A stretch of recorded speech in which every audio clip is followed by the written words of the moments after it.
अभय, आकांक्षा, नीलू, इशिका। इशिका बेटा, आपको इशिका नेगी आपको नेक्स्ट क्लास से लेनी है, इनकम टैक्स वाली, अभी नहीं लेनी है आपको, ठीक है। तो इशिका गुड आफ्टरनून बेटा, बट आपको अभी नहीं लेनी है, आप नेक्स्ट क्लास से लेना। ओके सर, ठीक है बेटा, अभी एंजॉय करो आप।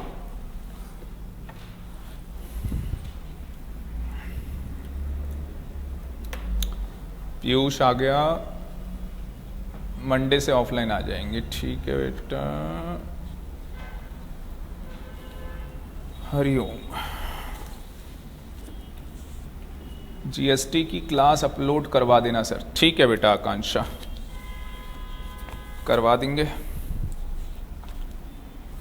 जीएसटी की क्लास को अपलोड करवा देंगे बेटा।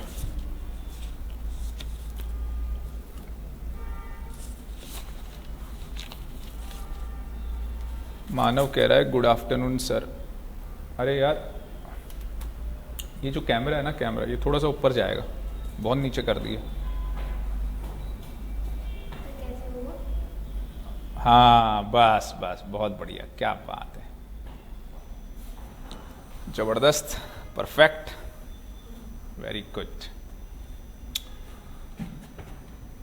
चलो भाई करें स्टार्ट, 7 बच्चे आ गए हैं। हम लोगों ने इनकम फ्रॉम अदर सोर्सेस किया था स्टार्ट, ठीक है जी। नोट्स आपके पास इनकम फ्रॉम अदर सोर्सेस के,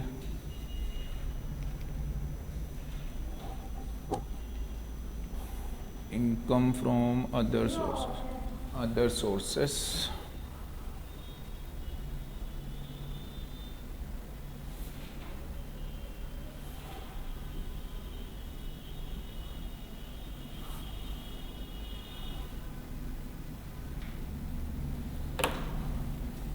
गौरव कह रहा है गुड आफ्टरनून सर।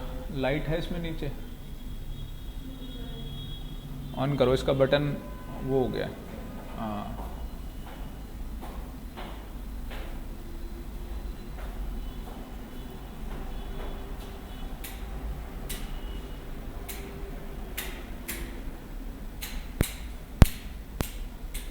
भाई, ये क्या कर दिया?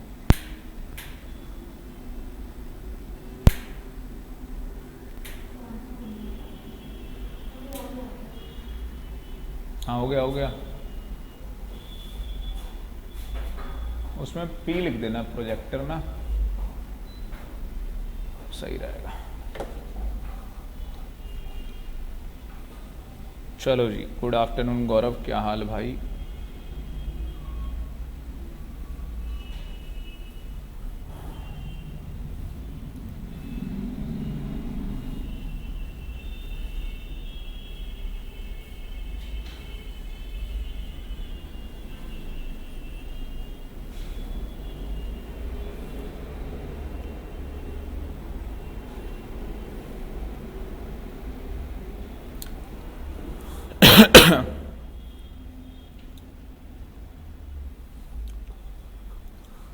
चलो जी, एक बार सारे यस कर दो भाई, फिर स्टार्ट कर देते हैं।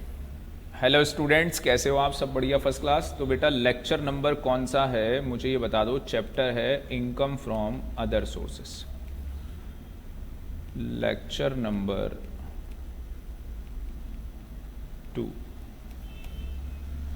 2 या 3 है, थर्ड लेक्चर हो गया ना मेरे ख्याल से, उस दिन एक ही लेक्चर लिया था, थर्ड लेक्चर है भाई, थर्ड लेक्चर है भाई। उस दिन एक दिन में 2 लेक्चर ले लिए थे। नीलू बेटा एक दिन में 2 लेक्चर ले लिए थे। इशिका जैन एक दिन में 2 लेक्चर लिए थे ना, फर्स्ट हाफ सेकंड हाफ। मानव कह रहा है यस सर, वेरी गुड। तो थर्ड लेक्चर है बेटा इनकम फ्रॉम अदर सोर्सेस। चलो, तो ये चार्ट था हमारा। मुझे बताओ इनकम फ्रॉम अदर सोर्सेस के अंदर मुझे इनकम निकालनी है तो कैसे निकलेगी? सेक्शन 56 लेंगे, और सेक्शन 56 क्या है हमारा? चार्जिंग सेक्शन है, सब सेक्शन 1, और एक स्पेसिफिक इनकम का सेक्शन है, सेक्शन 56 सब सेक्शन 2। तो हमारे पास यहाँ पे इनकम फ्रॉम अदर सोर्सेज से इनकम आ जाएगी। उसके बाद इसमें से क्या माइनस करोगे? खर्चा। उसके बाद इसमें से एक्सपेंस माइनस कर दोगे। इनकम के बाद एक्सपेंस माइनस कर दोगे और उसके बाद क्या प्लस कर दोगे, जो खर्चे आपको क्या कर दिए हैं, डिसअलाउड। जो खर्चे आपको डिसअलाउड कर दिए हैं उनको ऐड कर दोगे और कुछ इनकम क्या है, डीम्ड है। डीम्ड मतलब मान लिया जाएगा कि ये इनकम है, आपका आंसर आ जाएगा इनकम फ्रॉम अदर सोर्सेस।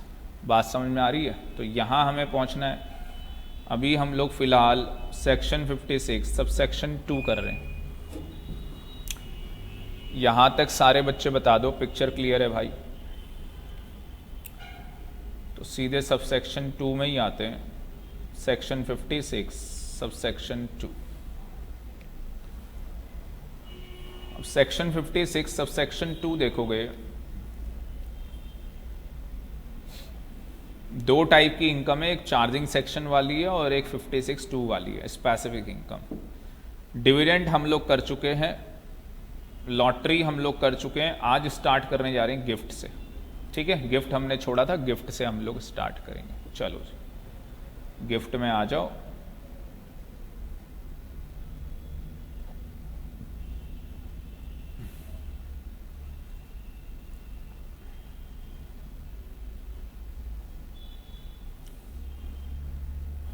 ये है भाई हमारा गिफ्ट।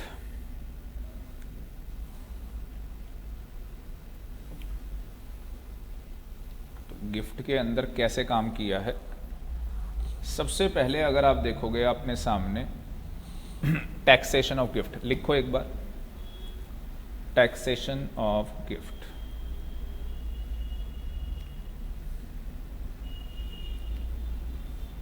Taxation of gift.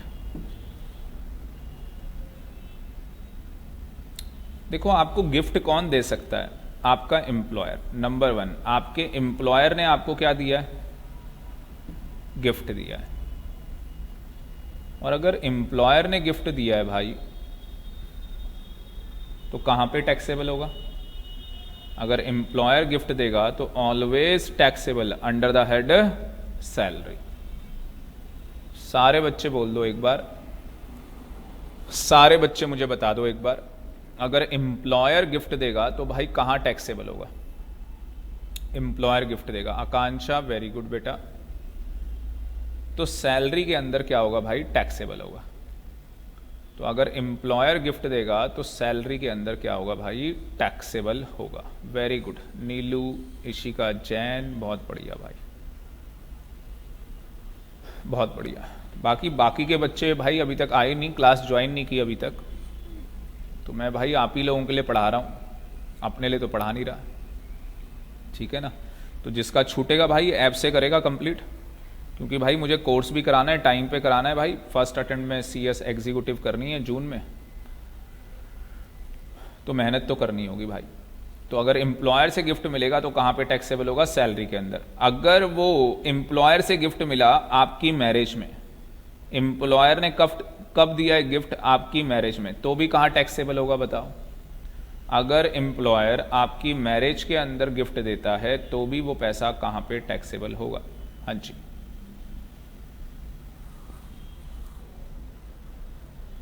तो भी अंडर द हेड सैलरी में ही टैक्सेबल होगा। नीलू जैन, बहुत बढ़िया बेटा, जबरदस्त।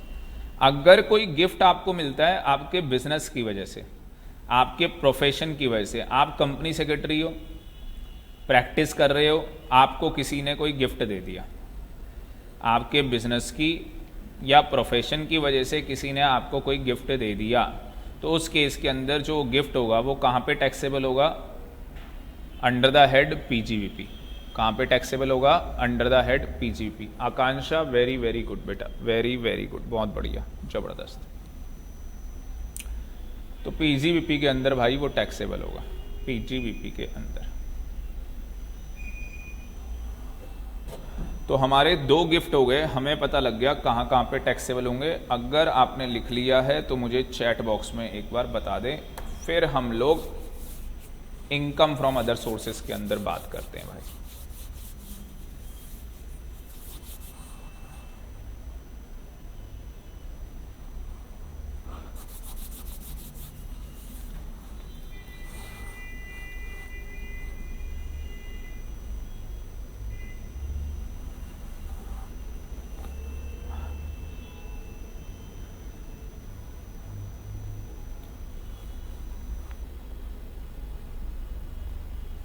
नीलू डन, सिंह साहब ने कर लिया भाई।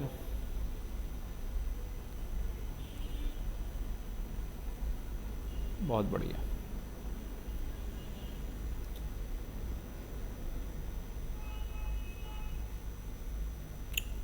आकांक्षा डन।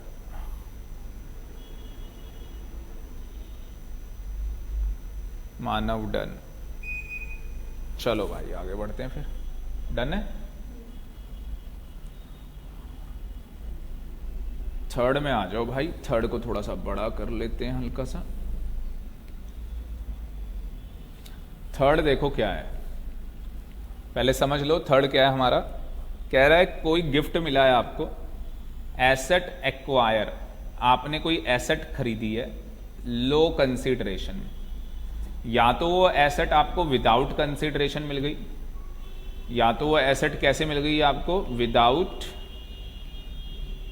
कंसीडरेशन, मतलब आपने कुछ नहीं दिया उसके लिए, आपने उसके लिए कुछ भी पे नहीं किया और आपको गिफ्ट मिल गया। उसी को तो गिफ्ट बोलते हैं। एक हाउस प्रॉपर्टी है, किसी ने आपको गिफ्ट कर दी विदाउट कंसीडरेशन, क्या वो गिफ्ट है या नहीं है।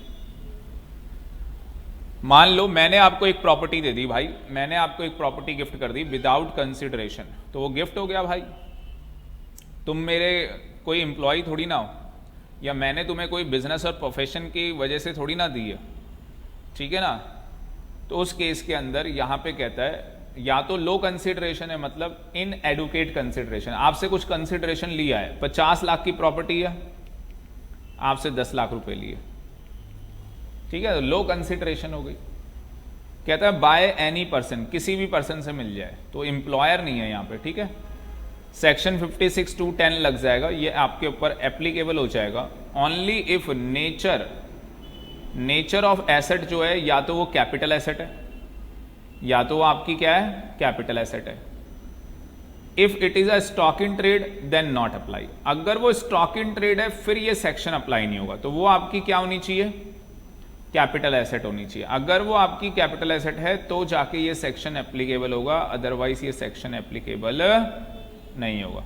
तो सबसे पहले लिख लो कि हमें जो गिफ्ट मिल रहा है, लिखो इसको इतना, जो गिफ्ट आ रहा है भाई वो कहां से आ रहा है, एनी पर्सन से, कोई भी हमें गिफ्ट दे रहा है।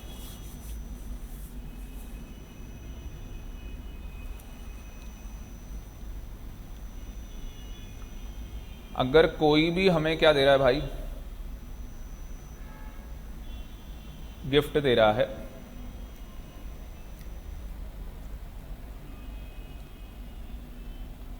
अगर कोई भी हमें क्या दे रहा है भाई, गिफ्ट दे रहा है, तो सेक्शन 56(2)(10) लग जाएगा। पर वो जो हमें गिफ्ट मिल रहा है ओनली इफ नेचर ऑफ, जो नेचर है एसेट का वो कैपिटल एसेट होनी चाहिए, जो नेचर है वो कैपिटल एसेट होनी चाहिए, वो हमारे लिए स्टॉक इन ट्रेड नहीं होना चाहिए। अगर हमारे लिए वो house property stock in trade है तो फिर ये सेक्शन एप्लीकेबल नहीं होगा। अगर हमारे लिए वो प्रॉपर्टी जो है वो स्टॉक इन ट्रेड है फिर ये सेक्शन एप्लीकेबल नहीं होगा।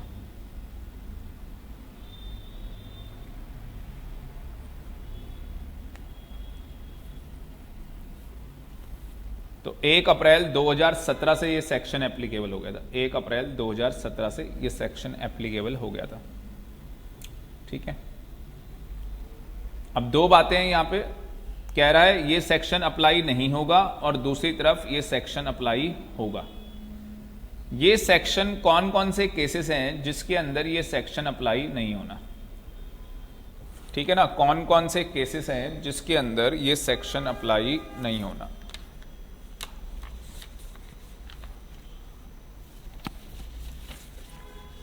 तो देखो क्या कहानी है।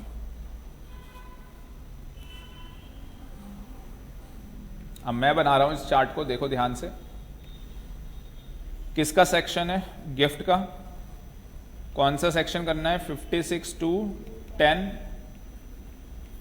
दो ही बातें होंगी, या तो ये सेक्शन अप्लाई नहीं होगा या तो ये सेक्शन अप्लाई होगा, ठीक है। हमें गिफ्ट मिला है एनी पर्सन से, किसी भी पर्सन ने हमें गिफ्ट दिया है, वो हमारा एम्प्लॉयर नहीं है, हमें अपने बिजनेस और प्रोफेशन में नहीं मिला है। इतना समझ में आ गया तो हम यहां पे आ जाएंगे, कोई दिक्कत ही नहीं। अब ये सेक्शन देखो कहां पे अप्लाई नहीं होगा, कहां पे अप्लाई नहीं होगा, इसका मतलब वो उसकी क्या है, इस सेक्शन की एक्सेप्शन है कि हमें गिफ्ट तो मिल रहा है पर ये सेक्शन अप्लाई नहीं होना। और यहां पे क्या है, ये सेक्शन एप्लीकेबल है, यहां पे ये एप्लीकेबल है। तो पहले हम एक्सेप्शन देख लेते हैं कि कहां कहां पे ये सेक्शन नहीं लगना। पहले एक्सेप्शन देख लेते हैं कहां कहां पे ये सेक्शन नहीं लगना। पहला लिखो मेरे साथ, एक्सेप्शन क्या है। पहला, अगर मुझे कोई मनी मिली है या मुझे क्या मिली है, कोई प्रॉपर्टी, या तो मुझे मनी मिली है या तो प्रॉपर्टी मिली है, not taxable, not taxable if it is received, if it is received। तो मनी या प्रॉपर्टी नॉट टैक्सेबल, मनी या प्रॉपर्टी क्या है, नॉट टैक्सेबल है इफ इट इज रिसीव्ड।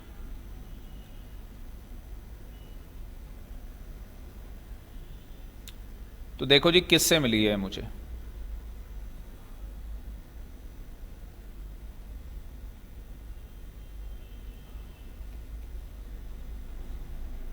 अगर आपको मैरिज के टाइम पे, मान लो किसी बंदे की मैरिज है और मैरिज में क्या हो रहा है, उसको कोई मनी मिल रही है या प्रॉपर्टी दे रहा है, तो अगर मैरिज के अंदर कोई मनी या प्रॉपर्टी दे रहा है तो उस केस में वो टैक्सेबल नहीं है।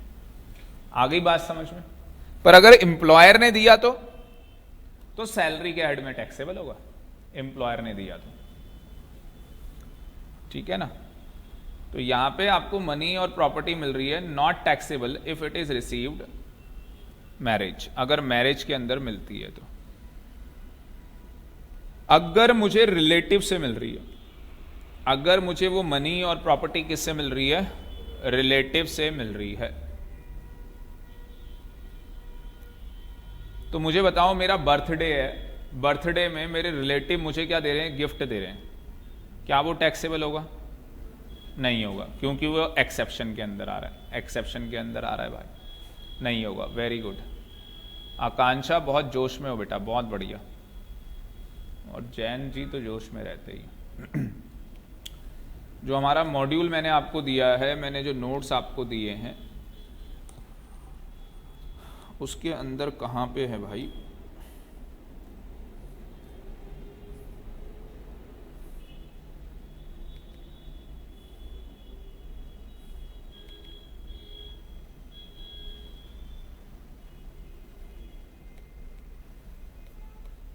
एक मिनट जरा मैं नोट्स में भी निकाल लूं।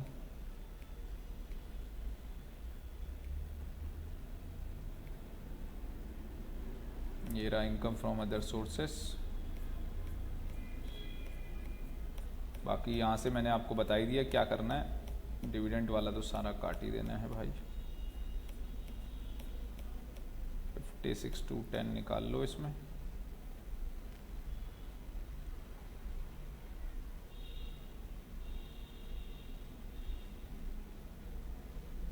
हाँ ये रहा, तो ये आ गई जी एक्सेप्शन। कितनी एक्सेप्शन है, हाँ जी बताओ कितनी एक्सेप्शन है टोटल,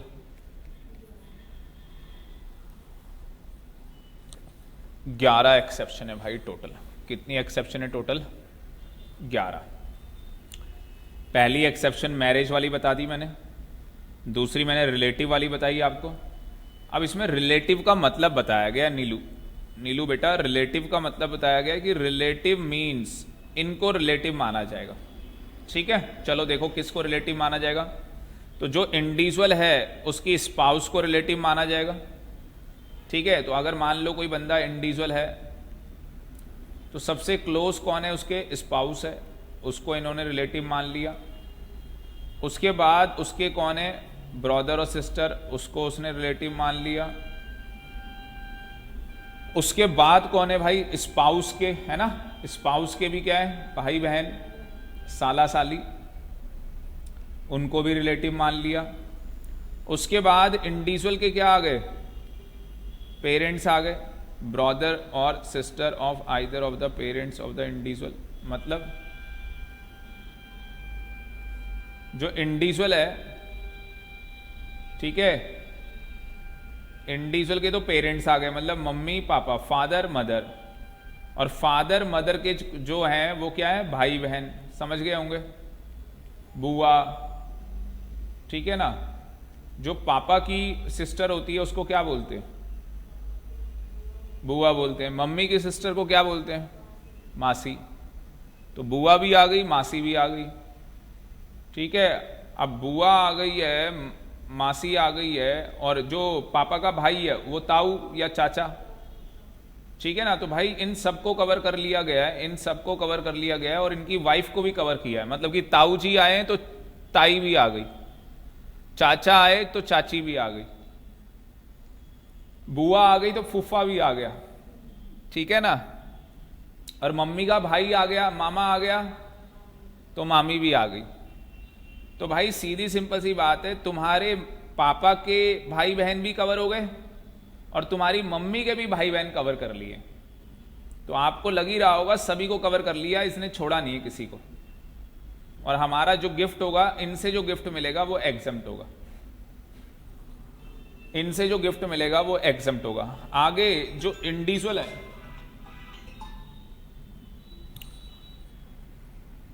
पांच बजे आना है, 5 बजे, 5 बजे। अच्छा ऐसे करो, 5:30 आना, 5:30। हाँ ओके, चलो जी। तो यहां पे इन्होंने जो वाइफ है ना, वाइफ, देखो आगे देखो क्या बोला है, इंडिविजुअल, यहां पे क्या बोला है, स्पाउस, और यहां पे इंडिविजुअल का क्या बोला हुआ है, लीनियर असेंडेंट एंड डिसेंडेंट। मतलब कि मेरे ग्रैंड फादर, दादा दादी, वो लोग भी यहां पे कवर हो जाएंगे, और जो मेरी स्पाउस है उसके भी जो क्या है, दादा दादी है, वो भी कवर हो जाएंगे। जो स्पाउस है उसके भी क्या है, दादा दादी यहां पे कवर हो जाएंगे। क्या उसके मम्मी पापा कवर हैं, यस। सास ससुर वो भी कवर है। जो मम्मी पापा हैं उसके, उनको भी क्या किया गया है भाई, कवर किया गया है। सारे रिश्तेदार हैं दूर वालों को छोड़ के, बिल्कुल सही बात है भाई। अगर मैं सिंप्लीफाइड चार्ट बनाऊं यहां पे रिलेटिव की डेफिनेशन का, स्टार मार्क कर लेना रिलेटिव में, रिलेटिव के अंदर स्टार मार्क कर लो, और मैं यहां पे आपको रिलेटिव की डेफिनेशन बता देता हूं भाई कि रिलेटिव में क्या हो रहा है भाई।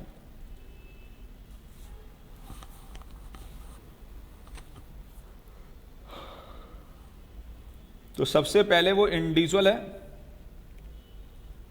एसएससी,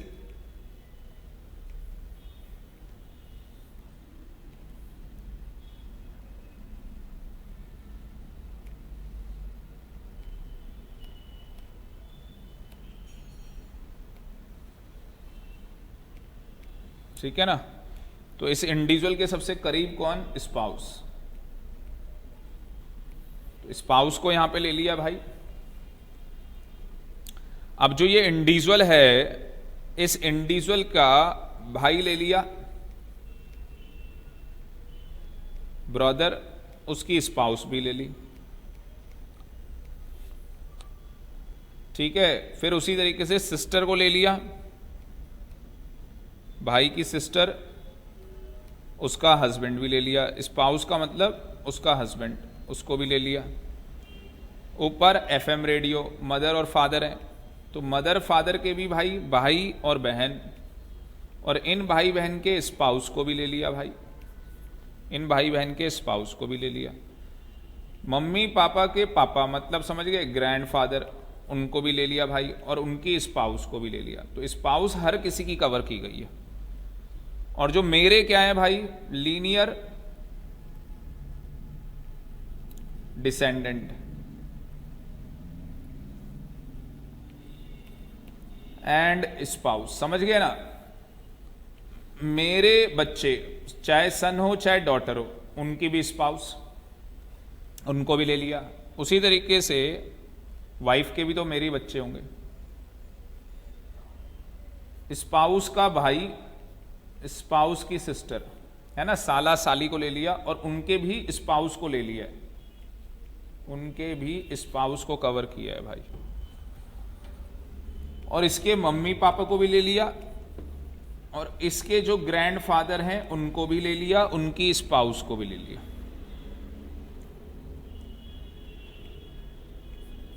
तो उनके भी स्पाउस को ले लिया भाई, उसके मम्मी पापा तो आई।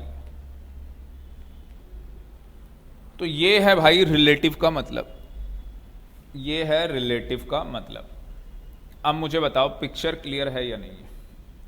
तो इंडिविजुअल का भाई है, बहन है, मम्मी है, पापा है, ठीक है ना, उसका सन है, डॉटर है। स्पाउस का भाई है, बहन है, मम्मी पापा हैं, ग्रैंडफादर हैं, सबको ले लिया। एक बार सारे बच्चे बता दो। और ये भाई कौन कौन नहीं आया है क्लास में ये भी देख लेता हूं मैं। अभय, मानव, आकांक्षा, रोशन, किस्टी सिंह, नीलू और ऋषिका, बस ये बच्चे हैं। एक मिनट फोटो ले लूं भाई, बस यही बच्चे आए हैं। बाकी बच्चों को क्या है भाई, बाकी बच्चे नहीं आए हैं। बाकी बच्चों को क्या है, अपने लिए थोड़ी ना पढ़ा रहा हूं यार। बाकियों को बता दो भाई।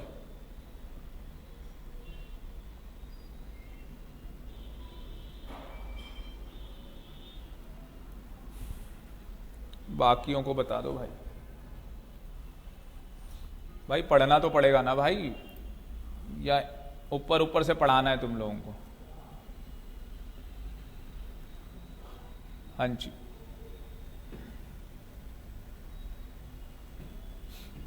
इंग्लिश की हिंदी कर दूं, खत्म हो जाएगा फिर तो सब कुछ भाई। 1 महीने में ही सिलेबस खत्म है सारा। तुम भी कहोगे हाँ सर सारा समझ में आया, कोई दिक्कत भी नहीं आई भाई। ईमानदारी से पढ़ना चाहते हो या नहीं पढ़ना चाहते हो? तुम लोग तो पढ़ना चाहते हो भाई, उनकी बात चल रही है जो ये लेक्चर रिकॉर्डिंग में देखेंगे, उन लोगों से बात कर रहे हैं जो बच्चे रिकॉर्डिंग में ये लेक्चर देखेंगे भाई। तो कहना आसान है ना कि भाई हमें अटेम्प्ट क्लियर करना है, उसके लिए जो पढ़ाई करनी है वो तो हमसे हो नहीं रही, तो कैसे अटेम्प्ट क्लियर होगा जब हम पढ़ाई नहीं कर पा रहे। टेक्नोलॉजी भी हमारे पास है, पता नहीं दोबारा रिवीजन में भी देखेंगे नहीं देखेंगे, कोई भरोसा थोड़ी ना। और जो HUF फैमिली के जितने भी मेंबर हैं, जितने भी क्या है HUF फैमिली के क्या है मेंबर हैं, तो जितने भी HUF फैमिली के क्या है मेंबर हैं वो सारे के सारे भी क्या है भाई इसके अंदर कवर है, ठीक है ना, वो सारे के सारे भी इसके अंदर कवर किए गए। तो हमें सिंपल टर्म्स में हमें समझ में आ गया। और हमें सिंपल टर्म्स के अंदर क्या समझ में आ गया कि अगर हमें मैरिज के टाइम पे कोई गिफ्ट मिलेगा तो भाई टैक्सेबल नहीं होगा। बर्थडे पार्टी में गिफ्ट मिला रिलेटिव से, बर्थडे पार्टी में किससे गिफ्ट मिला है? रिलेटिव से, तो टैक्सेबल नहीं होगा। अगर रिलेटिव नहीं है, फ्रेंड से गिफ्ट मिला है, टैक्सेबल हो जाएगा। फ्रेंड से गिफ्ट मिला है, टैक्सेबल हो जाएगा। चलो जी, विल, अगर आपको कोई विल मिल गई या इनहेरिटेंस में आपको कोई गिफ्ट मिल गया, तो या तो आपको विल मिल गई है या तो इनहेरिटेंस में आपके पास कोई प्रॉपर्टी आ गई है। चौथे पॉइंट का क्या मतलब है भाई कि कोई बंदा है वो क्या है वॉर में जा रहा है। कोई बंदा कहां जा रहा है? वॉर में, लड़ाई में जा रहा है, और उसने कहा कि अगर मेरी डेथ हो गई ना तो ये प्रॉपर्टी तेरे को ट्रांसफर हो जाएगी। अगर मेरी डेथ हो गई तो ये प्रॉपर्टी क्या है तुझे ट्रांसफर हो जाएगी। तो ये चौथा केस है भाई। पांचवा केस क्या है? किसी लोकल अथॉरिटी से आपको गिफ्ट मिल गया। कोई लोकल अथॉरिटी है, कोई सी भी, मान लो DDA है, उसने आपको गिफ्ट दे दिया। कोई फाउंडेशन है, कोई यूनिवर्सिटी है, कोई एजुकेशनल इंस्टीट्यूट है, कोई हॉस्पिटल है, क्या कोई मेडिकल इंस्टीट्यूशन है, कोई ट्रस्ट है, किसी ने भी आपको क्या दिया है? गिफ्ट दिया है। तो अगर कोई भी यूनिवर्सिटी, कोई एजुकेशनल इंस्टीट्यूशन, कोई हॉस्पिटल या कोई मेडिकल इंस्टीट्यूशन आपको क्या कर दे, या कोई ट्रस्ट आपको क्या कर दे, गिफ्ट दे दे, तो उस केस के अंदर वो गिफ्ट क्या है? Not taxable. वो गिफ्ट टैक्सेबल नहीं होगा। आगे देख लो। क्या चीज? हाँ हाँ, वो कुछ भी टैक्सेबल नहीं होगा, चाहे आपको कोई प्राइज मिल रहा है, ठीक है ना, कोई रिवॉर्ड मिल रहा है, कुछ भी टैक्सेबल नहीं होना। गिफ्ट है ना भाई, किसी भी नाम से बुला लो गिफ्ट को, ठीक है जी। फ्रॉम एनी ट्रस्ट, किसी भी ट्रस्ट से जो कि कहां पे रजिस्टर्ड है, इनकम टैक्स के सेक्शन 12A के अंदर या 12AA के अंदर। कोई भी, अब देखो यहां पे फ्रॉम था, फ्रॉम का मतलब हमें इन सबसे मिल रहा था, है ना। अब बाय का मतलब क्या है, इनको मिल रहा है। किसी ट्रस्ट को, किसी एजुकेशनल इंस्टीट्यूशन को, किसी यूनिवर्सिटी को, किसी हॉस्पिटल को आप क्या कर रहे हो, गिफ्ट दे रहे हो, ठीक है ना। बाय लिखा ना, बाय एनी फंड, ये सब, तो वो गिफ्ट भी क्या है उनके लिए। अब यहां पे जो बात की जा रही है 8th पॉइंट के अंदर, ये किसके लिए बात की जा रही है, कोई ट्रस्ट है, कोई यूनिवर्सिटी है, उसको कोई गिफ्ट मिल रहा है, तो वो टैक्सेबल नहीं है उसके हाथ में। By way of transaction not regarded at transfer, जिसको ट्रांसफर नहीं माना जाएगा, बस अभी के लिए आप ये याद रख लो, जिसको ट्रांसफर नहीं माना जाएगा, उस केस में भी अगर कोई गिफ्ट मिलता है, कोई गिफ्ट मिलता है तो वो टैक्सेबल नहीं होगा, ठीक है ना। जैसे फादर की डेथ हो गई, और फादर की डेथ के बाद क्या हो गया, आपको प्रॉपर्टी मिल गई गिफ्ट में, आपको प्रॉपर्टी दे दी, तो भाई ये वो ट्रांजैक्शन है जिसको ट्रांसफर नहीं माना जाता, इसको ट्रांसफर नहीं माना जाता। अब देखो from an individual bye a trust, अब किसी ट्रस्ट को, किसी मंदिर को गिफ्ट मिल गया है, और वो किसके बेनिफिट के लिए बनाया गया, वो मदर तुम्हारे रिलेटिव के बेनिफिट के लिए बनाया गया। देखो एक साईं बाबा मंदिर का टेम्पल है, साईं बाबा मंदिर सुना होगा आपने, ठीक है ना। अब वो टेम्पल है, उसमें क्या है, ऊपर भी एक बिल्डिंग बनी हुई है जिसमें आप रहते हो, जिसमें कौन रहता है, वो इंडिविजुअल का रिलेटिव रहता है, उसमें कौन रहता है, इंडिविजुअल का रिलेटिव। तो हमने उसको रहने के लिए वो जगह दे दी। साथ में नीचे मंदिर के साइड में क्या है, एक पीएनबी का एटीएम भी खुला हुआ है, एक पीएनबी का क्या खुला हुआ है, एटीएम भी खुला हुआ है। अब यहां पे हम कह रहे हैं कि अगर वो जो ट्रस्ट, वो जो पूरा मंदिर बनाया गया है, वो पूरा मंदिर किसके बेनिफिट के लिए बनाया गया है, रिलेटिव के बेनिफिट के लिए बनाया गया है। तो अगर ये गिफ्ट कर दिया गया, अगर कोई ट्रस्ट बना के रिलेटिव को क्या कर दिया, गिफ्ट कर दिया, तो उस केस के अंदर जो गिफ्ट की गई है प्रॉपर्टी, वो टैक्सेबल नहीं होगी, वो टैक्सेबल नहीं होगी। पर जो वहां पे एटीएम बनाया गया है, वहां से जो रेंट आ रहा होगा, वो अलग से टैक्स भरना पड़ेगा उसका, ठीक है ना। वो जो इनकम हो रही है उसके लिए अलग से टैक्स भरना पड़ता है। और लास्ट में क्या लिखा है, from such class of person subject to such condition as may be prescribed. From such class of person, अगर कुछ और कंडीशन प्रिस्क्राइब की जाती है तो वो कंडीशन भी यहां पे लगेंगी। तो सीधी सिंपल सी बात है, लास्ट केसेस के अंदर क्या हो रहा है, हाँ जी, नंबर 1 हमें गिफ्ट किससे, कहां पे मिल रहा है, मैरिज के ओकेशन में। नंबर 2 हमें गिफ्ट किससे मिल रहा है, रिलेटिव से। नंबर 3 हमें गिफ्ट मिल रहा है विल में या इनहेरिटेंस में। नंबर 4 हम वॉर में जा रहे हैं, डेथ हो सकती है।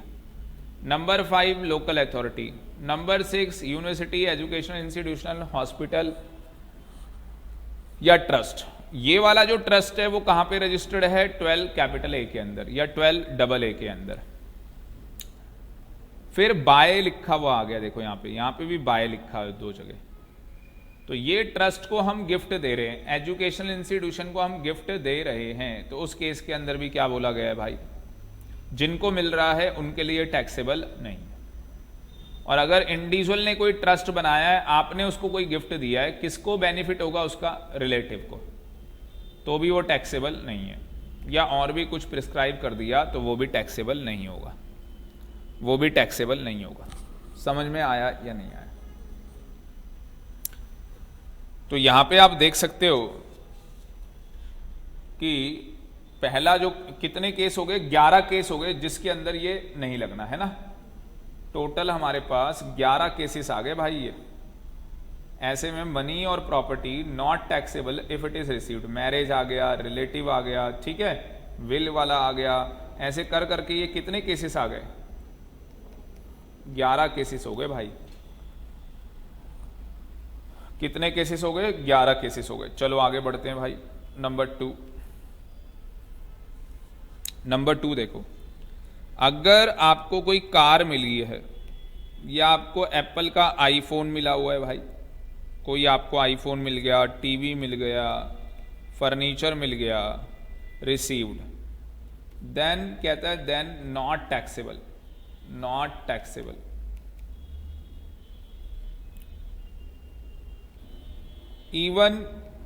even if value is more than ₹50,000,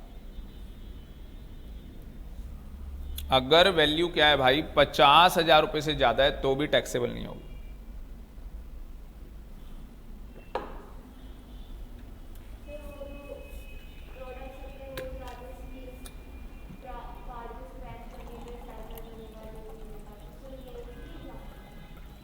car, पूरी कार ही बोल दी ना, पूरी कार आपको गिफ्ट मिल गई, कार की कार, जैसे कार है चाहे 10 लाख की हो, 20 लाख की हो, कितने की भी गाड़ी हो, असली में कार की कोई वैल्यू नहीं रहती ना। तो अगर कोई कार आपको गिफ्ट कर रहा है तो उस केस में बोल दिया वो टैक्सेबल नहीं होगा, उसको हम अंडर सेक्शन 56(2)(10) के अंदर टैक्सेबल नहीं करने वाले। ये 56(2)(10) नॉट एप्लीकेबल, ये सेक्शन ही नहीं लगेगा उसके ऊपर। क्या बोलना चाहते हो और कुछ पूछना चाहते हो?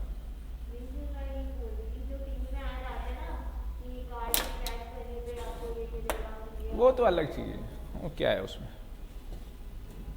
आपको समझ में आ गया किसकी बात कर रहा है?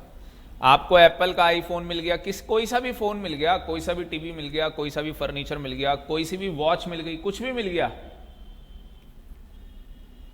ये सेक्शन नहीं लगेगा। असली में क्या है, ध्यान से देखो, एक चीज लिखो, कुछ प्रॉपर्टी हैं जिनके ऊपर ये सेक्शन 56(2)(10) एप्लीकेबल है। केवल इन्हीं प्रॉपर्टी, अगर केवल ये प्रॉपर्टी आपको मिलेंगी तो ये सेक्शन एप्लीकेबल होगा। अगर ये प्रॉपर्टीज आपको मिलेंगी तो ये सेक्शन क्या होगा, एप्लीकेबल होगा। देखो मैं बताता हूं कौन कौन सी प्रॉपर्टीज हैं, वो यहां पे लिखी हुई है। देखो यहां पे बोला हुआ है कौन कौन सी प्रॉपर्टी है। नंबर 1 कौन सी प्रॉपर्टी है, इमूवेबल प्रॉपर्टी। तो नंबर 1 लिख लो, इमूवेबल प्रॉपर्टी, जिसके अंदर लैंड आ जाएगी, बिल्डिंग आ जाएगी, बोथ आ जाएगा। लैंड,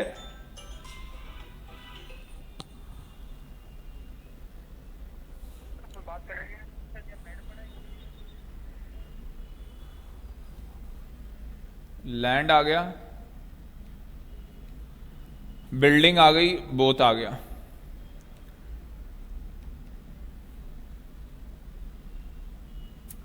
शेयर्स और सिक्योरिटीज आ गई, शेयर्स और क्या आ गई, सिक्योरिटीज आ गई।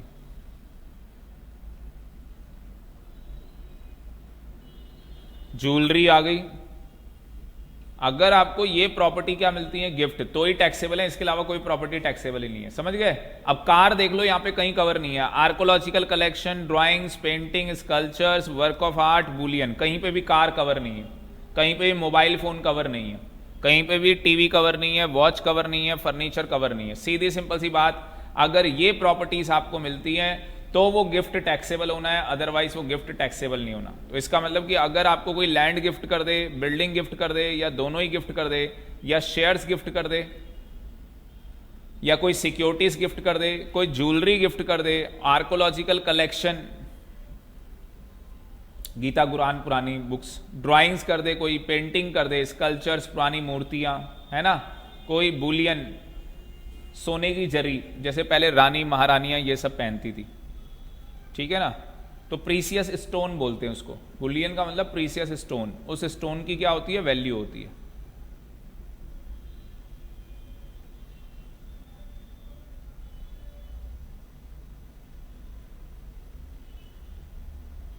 ये यहां तक अंडरलाइन करना क्योंकि ये नोट्स आपको मिले हुए हैं पहले।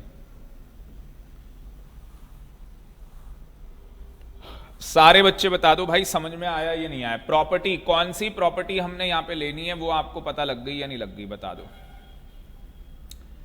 कौन सी प्रॉपर्टी आपको लेनी है, आपको पता लग गया या नहीं लग गया, बता दो भाई। इसीलिए पता है बोल रहे थे, इसीलिए लोग कह रहे थे कि सीए के जो बच्चे होते हैं ना, स्टूडेंट, भाई कितना पढ़ा लो, बैठने के लिए तैयार हैं। ये देखो पता लग गया सीएस के कौन से बच्चे हैं जो बैठ सकते हैं।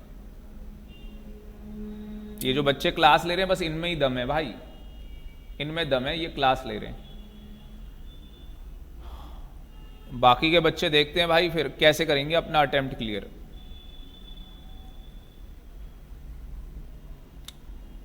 ठीक है ना, अगली बार से क्या है, उनको बैकअप देना चाहिए क्या? फिर जब क्लास ही नहीं ले रहे फिर किस बात का बैकअप? कोई मैसेज नहीं भाई, ऐसा क्या हो गया आपको जो आप क्लास नहीं ले पा रहे हो?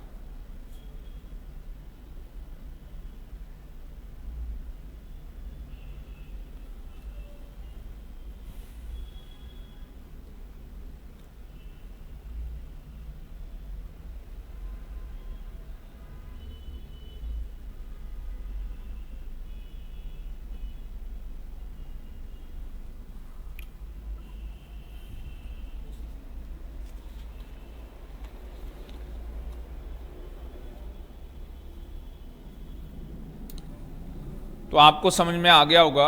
अभी मैं और कंडीशन बताऊंगा। अभी मैंने कितनी कंडीशन बता दी जहां पे सेक्शन नहीं लग रहा। एक तो मैंने पहला पॉइंट बताया जिसके अंदर 11 केस थे जहां पे सेक्शन अप्लाई नहीं हो रहा। दूसरा मैंने बताया कि ओनली प्रॉपर्टी के केस में ही अप्लाई होना है, बाकी कार, आईफोन, इन सबको प्रॉपर्टी नहीं माना गया। ठीक है ना, तो अगर वो प्रॉपर्टी में कवर हो रहा है तो ही अप्लाई होगा, अदरवाइज ये अप्लाई नहीं होगा। तो एक बार एप्लीकेबल में आ जाते हैं और फिर और एक्सेप्शंस को पढ़ते हैं एप्लीकेबल में कि ये एक्ट कहां पे एप्लीकेबल होगा। ठीक है जी, एप्लीकेबल के अंदर आ जाते हैं। जो बच्चे क्लास ले रहे हैं भाई यस नो कर दो, जरा पता लग जाए तुम क्लास ले रहे हो। यस नो कर दो।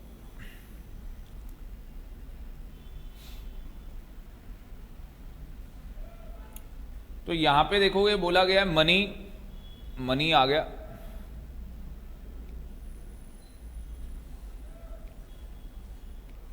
मनी के बाद क्या आ गया भाई? एक तो या तो आपको मनी में मिलेगा, दूसरा आपको किस में मिलेगा आकांक्षा? मूवेबल प्रॉपर्टी, और तीसरा कौन सा? Immovable property. ठीक है, अब मनी में गिफ्ट मिलेगा तो क्या होगा, मूवेबल प्रॉपर्टी में गिफ्ट मिलेगा तो क्या होगा, इमूवेबल प्रॉपर्टी के अंदर मिलेगा तो क्या होगा। ठीक है, इसको देखते हैं। चलो आ जाओ। तो ये आपको अपने नोट से करना है, फिर ये आपके नोट्स में यहां दिया हुआ है।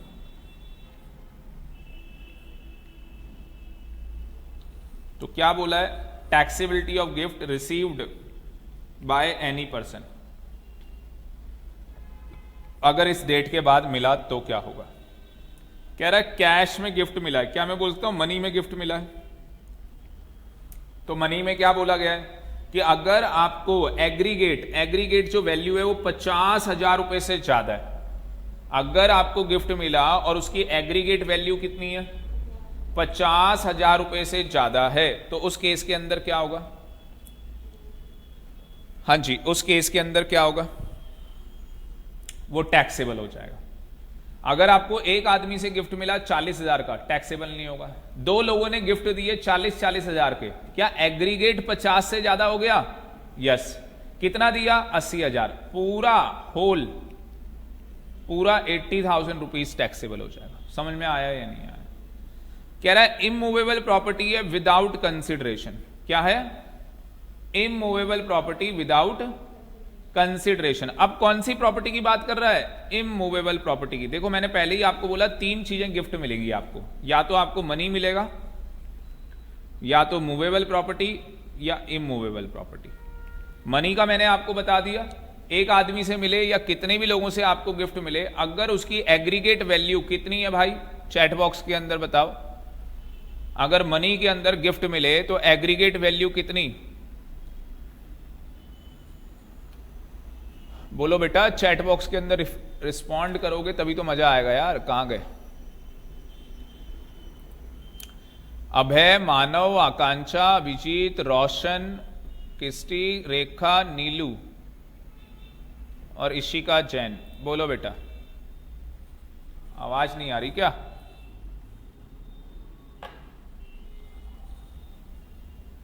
हाँ जी, आवाज नहीं आ रही है क्या? तुम लोग बोल नहीं रहे यार। हेलो हेलो, आ तो रही है यार आवाज, सही मजे ले रहे हैं। देखो बोलना चाहिए ना, बोलोगे नहीं तो भाई कैसे वो होगा। तो यहां पे क्या बोला कि अगर कोई क्या है इमूवेबल प्रॉपर्टी है, सो तो नहीं गए कहीं है भाई, एक बच्चे का रिस्पॉन्स नहीं है, बेमतलब मैं क्लास ले रहा हूं क्या मैं?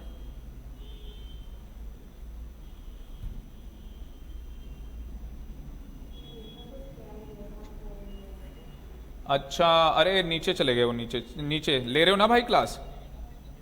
हाँ हाँ, अरे इनके मैसेज नीचे चले गए यार, कहाँ गया? तभी मैं कह रहा ये मैसेज तो कर रहे हैं, पता नहीं कहाँ जा रहे होंगे। यही टेक्नोलॉजी के साथ होता है ना।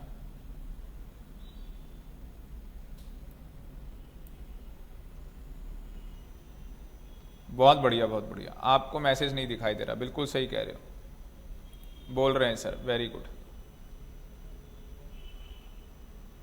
हाँ वो मैसेज नहीं आ रहे थे आकांक्षा यार, बड़ा मैं दुखी हो रहा था यार, मेरे आपसे बातें नहीं हो रही मेरे की, बताओ समझ में आ रहा है ना? तो आप सबने सही जवाब दिया, वेरी वेरी गुड, मजा आ गया भाई। अब दोबारा से बता दो समझ में आ रहा है? यस सर, वेरी गुड, बहुत बढ़िया। जून पार है भैया तुम्हारा, जून में पास हो भाई तुम लोग, 100% पास हो, 70-80 प्लस तो आ ही जाएंगे भाई तुम लोगों के। अब है, बहुत बढ़िया बेटा। देखो आकांक्षा, अब कौन सी प्रॉपर्टी की बात कर रहे हैं, चलो बताओ ये कौन सी प्रॉपर्टी है? चलो टू वे कम्युनिकेशन करते हैं, कौन सी प्रॉपर्टी है बताओ? इमूवेबल प्रॉपर्टी है। अब जो आपको इमूवेबल प्रॉपर्टी मिल रही है वो कैसे मिल रही है? विदाउट कंसिडरेशन, ठीक है ना? और इन एडुकेट कंसिडरेशन। इन एडुकेट कंसिडरेशन का मतलब है लो कंसिडरेशन, आपसे कुछ ना कुछ पैसा चार्ज किया गया है उसका। अगर आपको कोई प्रॉपर्टी मिली विदाउट कंसिडरेशन, देखो वर्ड क्या लिखा है, विदाउट कंसिडरेशन, और उसकी स्टैंप ड्यूटी वैल्यू 50,000 से ज्यादा है, तो मैंने आपको एक हाउस प्रॉपर्टी गिफ्ट की जिसकी वैल्यू थी 10 लाख रुपए, फ्री ऑफ कॉस्ट दे दी मैंने आपको, क्या मुझे बताओ वो टैक्सेबल हो जाएगी नहीं हो जाएगी? वेरी गुड नीलू, वेरी गुड, वो टैक्सेबल हो जाएगी बेटा, वो क्या हो जाएगी? टैक्सेबल हो जाएगी। समझ में आ गया? हमें उस प्रॉपर्टी की क्या चेक करनी है? स्टैंप ड्यूटी वैल्यू क्या है, हमें ये चेक करना है उस प्रॉपर्टी की स्टैंप ड्यूटी वैल्यू क्या है। अगर वो कंसिडरेशन में हुई तो क्या होगा? पहला केस क्या लिया है? Without consideration. दूसरा केस क्या लिया है? अगर वो प्रॉपर्टी कंसिडरेशन में। कंसिडरेशन क्या है? लो कंसिडरेशन, कि आपसे प्रॉपर्टी का कुछ ना कुछ पैसा क्या किया गया है? चार्ज किया गया है। तो क्या रहा है? स्टैंप ड्यूटी वैल्यू अगर ज्यादा है, अगर स्टैंप ड्यूटी वैल्यू क्या है? ज्यादा है आपके कंसिडरेशन से। कितनी ज्यादा है? उसके लिए दो कंडीशन सेटिस्फाई करनी है। या तो स्टैंप ड्यूटी वैल्यू 50,000 रुपए उस प्रॉपर्टी की, तो मान लेते हैं कि वो जो प्रॉपर्टी है उसकी स्टैंप ड्यूटी वैल्यू क्या है? 50,000 रुपए से ज्यादा है। मान लो आपकी उसकी वैल्यू 50,000 रुपए से ज्यादा है स्टैंप ड्यूटी वैल्यू। लो ले लो आप 10 लाख रुपए की ले लो, ले ली 10 लाख की, कि वो प्रॉपर्टी कितने की है? 10 लाख की।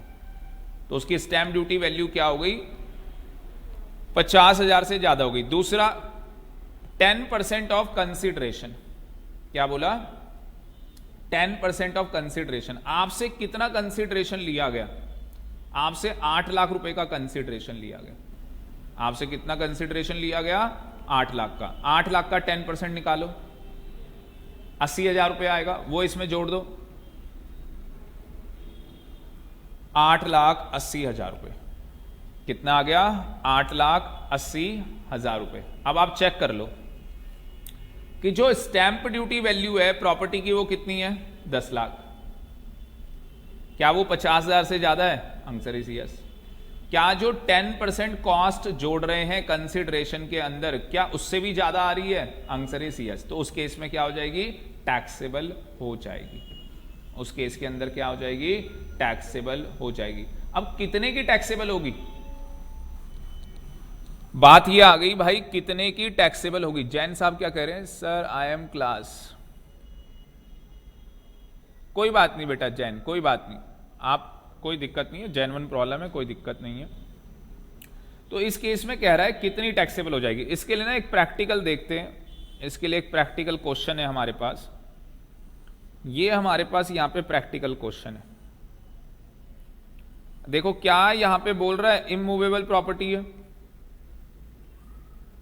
क्या यहां पे बोल रहा है इमूवेबल प्रॉपर्टी है? ये क्वेश्चन मैं आपको दे दूंगा, ठीक है, कोई बात नहीं इशिका, कोई बात नहीं। कह रहा है जो स्टैंप ड्यूटी वैल्यू है वो कितनी है गिफ्ट की? 45 लाख रुपए। जिस दिन हमने गिफ्ट दिया था उस डेट को इसकी वैल्यू कितनी थी? इमूवेबल प्रॉपर्टी की जो वैल्यू थी वो कितनी थी? सारे बच्चे बता दो चैट बॉक्स में कितने की वैल्यू थी भाई? 45 लाख रुपए की वैल्यू थी। आपको बताना है वैल्यू ऑफ गिफ्ट कितना टैक्सेबल होगा इस सेक्शन के अकॉर्डिंग। तो नीलू कितना टैक्सेबल होगा बेटा? पूरा 45 लाख रुपीस टैक्सेबल हो जाएगा, पूरा 45 लाख रुपीस टैक्सेबल हो जाएगा। क्यों? क्योंकि ये विदाउट क्या है? कंसिडरेशन है, और विदाउट कंसिडरेशन में मैंने आपको पहले ही बोला पूरा पैसा टैक्सेबल होगा। वो तो बस आपने ये चेक करना है क्या स्टैंप ड्यूटी वैल्यू 50,000 से ज्यादा है या नहीं। तो आंसर इज यस, यहां पे ज्यादा है।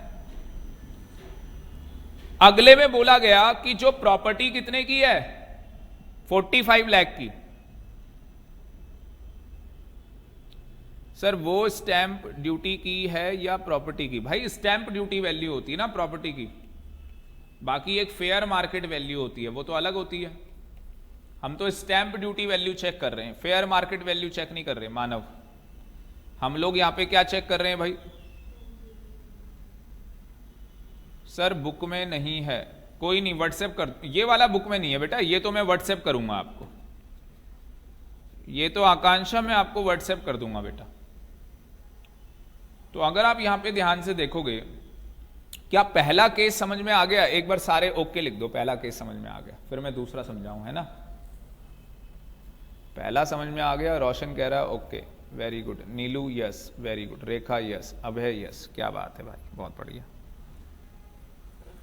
तो देखो यहां पे क्या कह रहा है, दूसरे केस में कह रहा है कि जो वो प्रॉपर्टी है वो आपको कितने में बेची गई है? 36 लाख में। अब आप मुझे खुद बताओ जो प्रॉपर्टी है उसकी स्टैंप ड्यूटी वैल्यू कितनी है? 45 लाख। इस प्रॉपर्टी की स्टैंप ड्यूटी वैल्यू कितनी है? 45 लाख। आपने कितना कंसिडरेशन पे किया? 36 लाख। सबसे पहले तो ये बताओ कितनी कंडीशन है जब ये टैक्सेबल होगा? जब ये प्रॉपर्टी टैक्सेबल होगी उसके लिए कंडीशन कितनी है? 2 कंडीशन है। पहली कंडीशन है भाई कि आपकी स्टैंप ड्यूटी जो वैल्यू है प्रॉपर्टी की वो 50,000 से ज्यादा होनी चाहिए। तो आंसर इज यस, वो तो ज्यादा है ही, वो तो 45 लाख है। वो तो कितनी है? 45 लाख रुपीस है। तो पहली कंडीशन तो क्या हो गई? सेटिस्फाइड हो गई। दूसरी कंडीशन क्या है कि सर जो आपकी स्टैंप ड्यूटी वैल्यू है ना वो ज्यादा होनी चाहिए कंसिडरेशन से। और कंसिडरेशन में हमें क्या करना है? हमें सर वो कंसिडरेशन लेनी है जिसमें आपने लिया 36 लाख, वो तो लेना ही लेना है, प्लस उसमें क्या करना है? इसका 10% और ऐड करना है, जो कि 3,60,000 रुपए आएगा। यस और नो? और टोटल करके कितना आ जाएगा ये? हाँ जी, टोटल करके कितना आ जाएगा ये?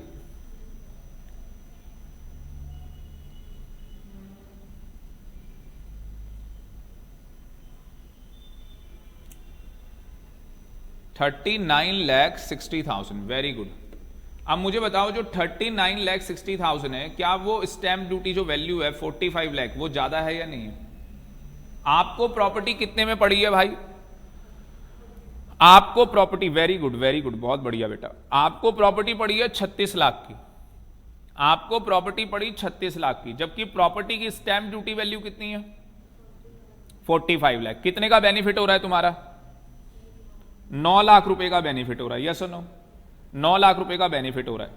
लॉ मेकर ये कह रहा है, देखो ध्यान से सुनो, लॉ मेकर क्या कह रहा है? लॉ मेकर कह रहा है भाई अगर तुम्हारी स्टैंप ड्यूटी वैल्यू क्या है? ज्यादा है। अगर आपकी स्टैंप ड्यूटी वैल्यू क्या है? ज्यादा है। किससे? आपके कंसीडरेशन प्लस उसका 10%, मतलब सीधे बोल दूं कंसीडरेशन का 110%, उससे ज्यादा है ना। जो भी कंसीडरेशन है उसका 110%, अगर उससे ज्यादा स्टैंप ड्यूटी वैल्यू आती है तो उस केस के अंदर टैक्सेबल हो जाएगा। क्यों? देखो समझो इसको, 45 लाख की प्रॉपर्टी आपको कितने में मिल गई? 36 लाख में। क्या 9 लाख रुपए सस्ती मिल गई, नहीं मिल गई आपको प्रॉपर्टी? क्या आपका बेनिफिट हो गया या नहीं हो गया? तो वो ये कह रहा है कि भाई अगर आपकी जो स्टैंप ड्यूटी वैल्यू है और आपकी जो कंसिडरेशन का 110% आ रहा है, अगर उससे ज्यादा स्टैंप ड्यूटी वैल्यू आ रही है, इसका मतलब कि आपको क्या हो रहा है? बेनिफिट हो रहा है। इसका मतलब कि आपको क्या हो रहा है? बेनिफिट हो रहा है। अगर देखो मैं ये कह दूं कि तुमसे 45 लाख की प्रॉपर्टी में कितना कंसिडरेशन लिया गया?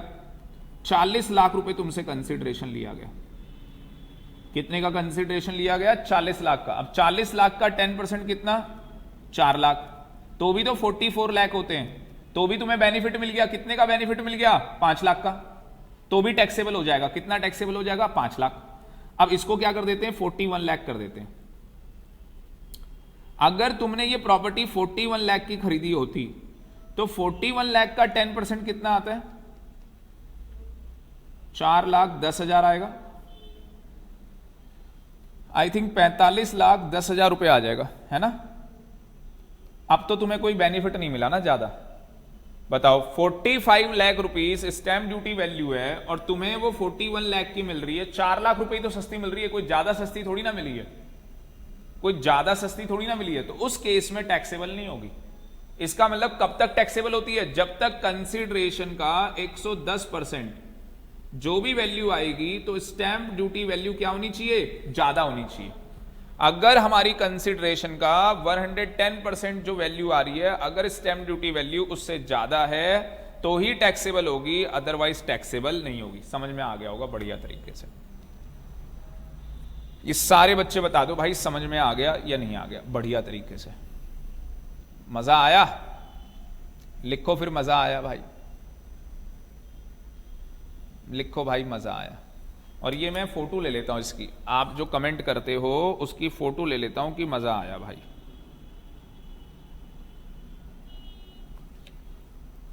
भाई ये बताना पड़ेगा ना कि देखो ये बच्चे क्लास ले रहे थे, इनको मजा आया था भाई, इनको आया था मजा, तो इन बच्चों ने कमेंट कर दिया भाई। मेरे कहने से नहीं कमेंट किया भाई, मजा आया था, तो बाकी के बच्चों को समझा दो। मानव कह रहा है कितना टैक्स काटेंगे?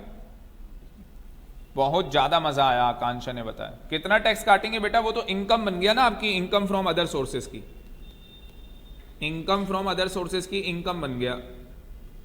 तो वो तो आपको पता ही है, इंडिविजुअल है तो स्लैब रेट लगेगा। क्यों भाई? इंडिविजुअल में स्लैब रेट लगेगा, कहानी खत्म। अब वो देख लेंगे भाई उसकी कौन से स्लैब में आ रही है इनकम। मानव भी कह रहा है मजा आ गया, वेरी गुड, ओके बेटा ओके। पूछो भाई पूछो, कोई दिक्कत नहीं है भाई। हमें जून में भाई एग्जाम देना है, पास करना है भाई। ऐसे हो गया पास एग्जाम, बैठे बैठे नहीं होता भाई, पढ़ाई करनी पड़ती है। पढ़ाना भी पड़ता है, पढ़ना भी पड़ता है भाई, दोनों काम, तभी कुछ होगा। क्या मुझे आप सारे बच्चे बता दो, अगर इमूवेबल प्रॉपर्टी होगी विदाउट कंसिडरेशन, विथ कंसिडरेशन, समझ में आ गया या नहीं आ गया?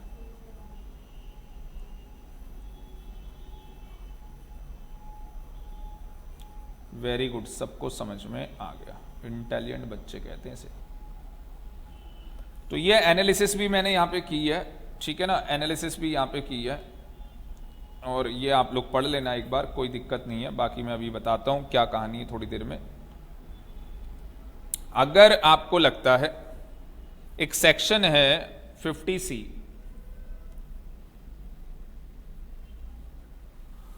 अगर लॉ मेकर को ये लगता है कि आपने जो स्टैंप ड्यूटी वैल्यू है वो सही नहीं बताई आपने, हो सकता है ऐसा कि भैया आप जो वैल्यू बता रहे हो वो सही नहीं बता रहे हो, तो आपका केस रेफर किया जा सकता है। किसको? Valuation officer. देखो यहां पे नाम भी लिखा गया है, वैल्यूएशन ऑफिसर को आपका केस रेफर कर सकते हैं। तो अगर उनको लगता है कि आपने स्टैंप ड्यूटी वैल्यू सही नहीं बताई है,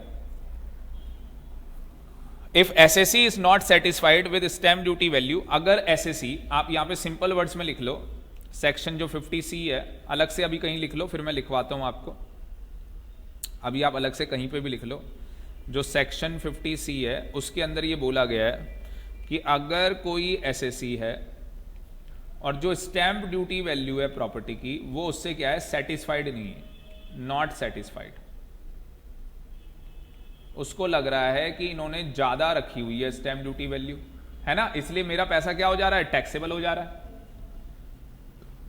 ज़्यादा रखी हुई है। तो वो अपना जो वो प्रॉपर्टी है एसएससी, वो वैल्यूएशन ऑफिसर के पास जाएगा और ऑफिसर को जाके बोलेगा कि सर इसकी स्टैम्प ड्यूटी वैल्यू क्या करो, चेक करो, इसकी स्टैम्प ड्यूटी वैल्यू चेक करो। अब मुझे बताओ, जब वो चेक करेगा स्टैम्प ड्यूटी वैल्यू, अभी हमारे केस में हमारी स्टैम्प ड्यूटी वैल्यू कितनी थी, एग्जांपल के लिए 45 लाख रुपीस थी। अब जब वो चेक करेगा, अच्छा देखो हमने ये प्रॉपर्टी 40 लाख में खरीदी थी तो भी टैक्सेबल हो गया था 5 लाख, तो भी 5 लाख रुपए टैक्सेबल हो गया। तो हमें ऐसा लग रहा है कि भाई ये तो हमारे साथ गलत हो रहा है कि बताओ 40 लाख की प्रॉपर्टी, मतलब 45 लाख की प्रॉपर्टी 40 लाख में खरीद रहे हैं तो भी टैक्सेबल हो रहा है, ये तो बड़ी दिक्कत है। तो कहीं ना कहीं ये स्टैम्प ड्यूटी वैल्यू सही नहीं है। तो आप अपना केस कहां लेके जा सकते हैं, वैल्यूएशन ऑफिसर के पास। या तो वो स्टैम्प ड्यूटी वैल्यू बढ़ा देगा, यस और नो, या तो वो कम कर देगा, या तो कहेगा जो है वो सही है। अगर उसने बढ़ा दी तो आप इग्नोर कर दो, उसकी बात को मानो ही मत। आ गई बात समझ में? आप उसकी वैल्यूएशन ऑफिसर की बात को मानेंगे ही नहीं। और अगर उसने कम कर दी तो वैल्यूएशन ऑफिसर की बात को क्या कर लो, एक्सेप्ट कर लो, यस और नो, और अपने बल्ले बल्ले। अब वो वैल्यूएशन ऑफिसर कह दे कि जी इसकी स्टैम्प ड्यूटी वैल्यू कितनी है, 44 लाख है, फिर तो अपने मजे आ गए, क्योंकि अगर उसने स्टैम्प ड्यूटी वैल्यू 44 लाख कह दी तो इधर भी 44 लाख आ रहा है 10% करने से, तो कंडीशन सेटिस्फाइड नहीं होगी, कंडीशन सेटिस्फाइड नहीं होगी, वो टैक्सेबल नहीं होगा, टैक्स बच जाएगा हमारा।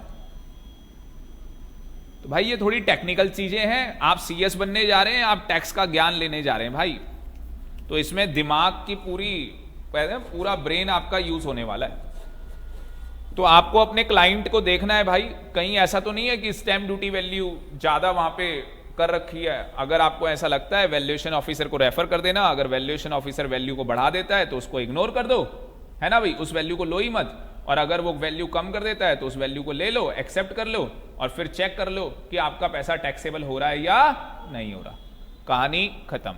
समझ में आया या नहीं आया?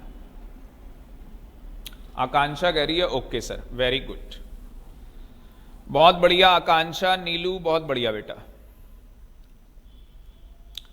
अभय रेखा बहुत बढ़िया बेटा, बहुत बढ़िया। तो इसी से पता लग रहा है, देखो जो भी बच्चा ये रिकॉर्डेड देख रहा होगा भाई, उसको भी मैं ये बोलूंगा कि नेक्स्ट टाइम भाई क्लास ले, नेक्स्ट टाइम क्लास ले भाई, फिर जाके हम आपको रिकॉर्डिंग देंगे, अदरवाइज रिकॉर्डिंग देने का कोई वो है नहीं। तो हाँ मानो, हाँ हाँ बोलो।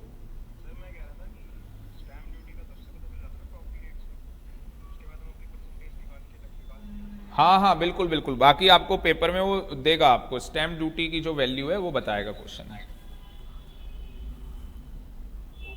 ठीक है, गुड। अब जिसको पढ़ना है भाई वो फोन करके भी पूछ रहा है, और टेक्नोलॉजी है, क्या दिक्कत आ रही है, फोन करके पूछो क्या दिक्कत है, मैंने कभी मना थोड़ी ना किया आपको, पूछो भाई। क्या मुझे बताओ, इमूवेबल प्रॉपर्टी कहानी खत्म हो गई, हमने दोनों केस कर लिए, कंसिडरेशन वाला भी कर लिया, ओ सॉरी गलत लिख दिया, हमने दोनों केस कर लिए, जिसमें कंसिडरेशन नहीं है वो भी कर लिया और जिसमें कंसिडरेशन है वो भी कर लिया। बस जिसमें कंसिडरेशन होगी दो कंडीशन होनी चाहिए, स्टैम्प ड्यूटी की जो वैल्यू है उसमें जो डिफरेंस है ये 50,000 से ज्यादा का आना चाहिए, और ये 110% वो आपको बताई दी है, ये प्लस है भाई, और नहीं होगा, ये प्लस है भाई, तो जाके हम लोग उसको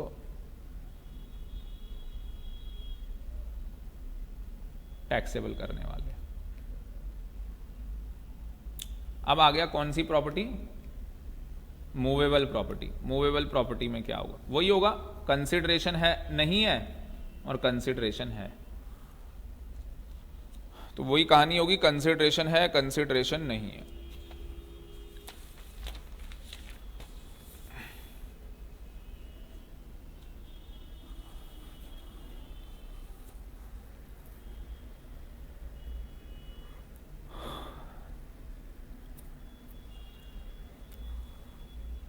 इसको ना आप ऐसे लिख लो, आपके लिए ज़्यादा बेटर, ये जो पॉइंट दिया है 50,000 का, इसको आप ऐसे लिख सकते हैं कि जो स्टैंप ड्यूटी वैल्यू है और जो कंसिडरेशन है उसमें जो डिफरेंस है वो 50,000 से ज़्यादा है। तो अभी ज़्यादा था ही, स्टैंप ड्यूटी वैल्यू 45 लाख की थी, कंसिडरेशन कितने की थी 39 लाख की, है ना, 36 लाख की, वेरी गुड। तो वो ज़्यादा था ही 50,000 से, यस और नो, बस ये कहानी है। और दूसरा तो 10% आपको पता ही है वो कितना आ रहा था, 39,60,000 जो भी आ रहा था, ठीक है ना। दोनों कंडीशन सेटिस्फाई हो रही थी तो टैक्सेबल हो गया, कहानी खत्म। सेम ऐसे ही इसमें भी है, इसके अंदर भी सेम ऐसे ही है। इसके अंदर क्या है, मूवेबल प्रॉपर्टी है, और मूवेबल प्रॉपर्टी आपको बताई दी है कौन कौन सी प्रॉपर्टी को मूवेबल माना गया है। ये नीचे मूवेबल प्रॉपर्टी बता रखी है कौन कौन सी है। ये वाले तो नोट्स है ना आकांक्षा आपके पास, ये वाली प्रॉपर्टी तो मूवेबल है ना भाई, पहली वाली को छोड़ के, पहली वाली इमूवेबल है। यस सर, वेरी गुड, पहली वाली प्रॉपर्टी बेटा इमूवेबल है। तो यहां पे बोल रहा है एग्रीगेट जो फेयर मार्केट वैल्यू है वो क्या है, 50,000 से ज्यादा है। अगर आपको कोई मूवेबल प्रॉपर्टी दी गई, मान लो आपको मैंने शेयर्स दे दिए रिलायंस कंपनी के, आजकल मार्केट नीचे आ रही है, बहुत बड़ा बेनिफिट है, आप शेयर्स खरीद सकते हैं, कुछ कंपनी के सेलेक्ट करके आप लोग शेयर खरीद सकते हैं क्योंकि मार्केट नीचे आ रही है बेटा, ठीक है ना। तो शेयर्स अगर मैंने आपको दे दिए और फ्री ऑफ कॉस्ट दे दिए, कितने के शेयर दे दिए, 2 लाख के शेयर दे दिए किसी कंपनी के फ्री ऑफ कॉस्ट, तो क्या बोल रहा है, होल एग्रीगेट मार्केट वैल्यू क्या हो जाएगी उस प्रॉपर्टी की। यहां पे फेयर मार्केट वैल्यू चेक करेंगे इस शेयर्स की क्या है, जो भी शेयर्स की क्या होगी बेटा, फेयर मार्केट वैल्यू होगी, वो पैसा क्या हो जाएगा, टैक्सेबल हो जाएगा। तो हमें करना क्या है, जो मैंने 2 लाख रुपए के आपको क्या दिए हैं, शेयर दिए, मैं उनकी मार्केट में फेयर मार्केट वैल्यू चेक करूंगा।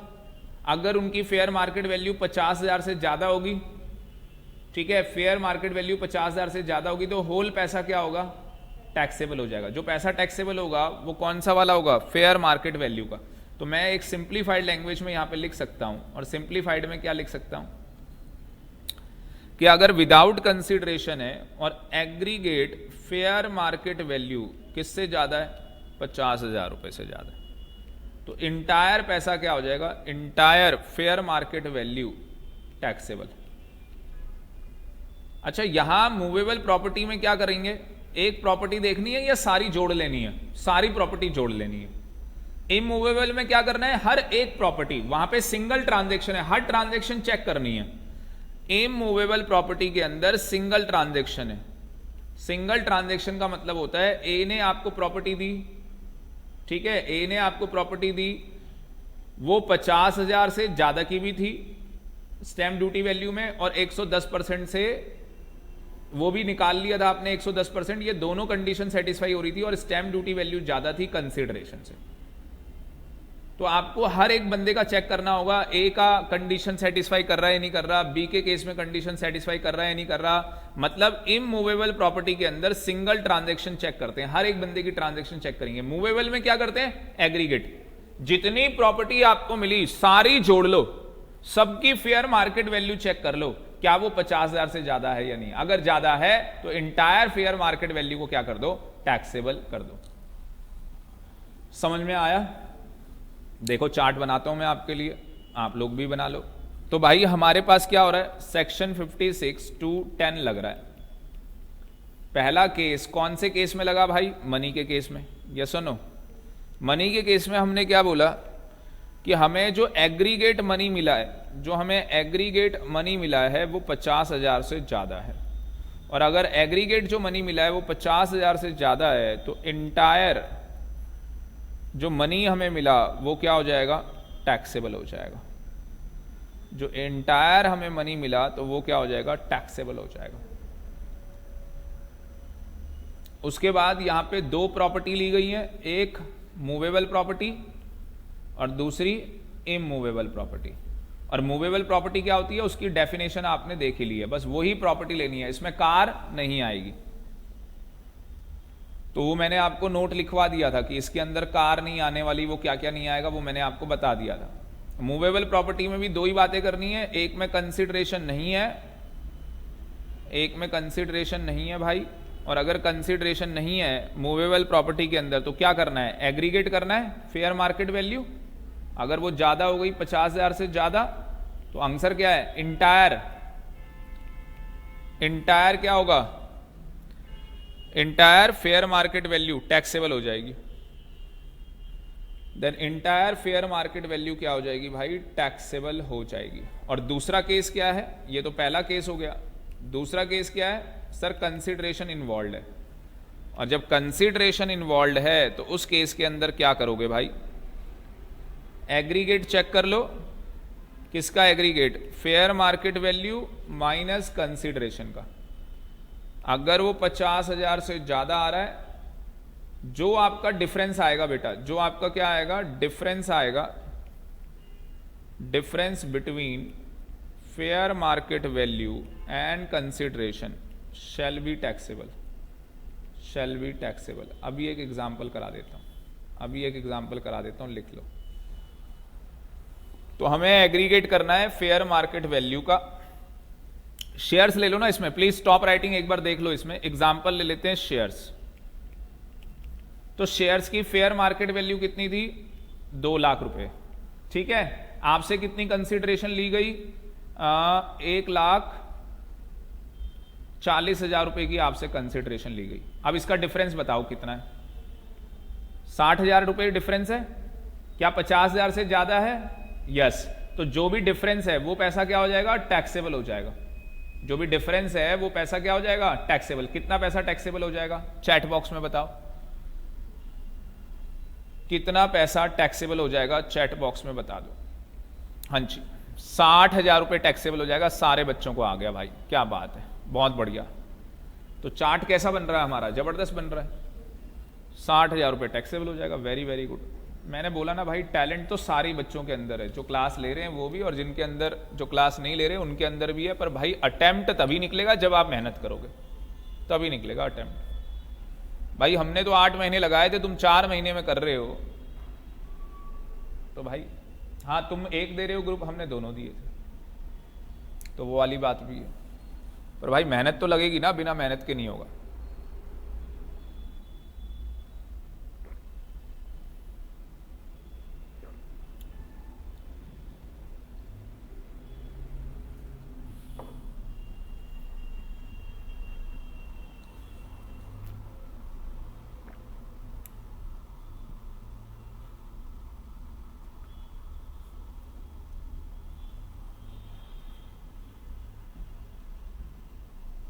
डन, चले आगे।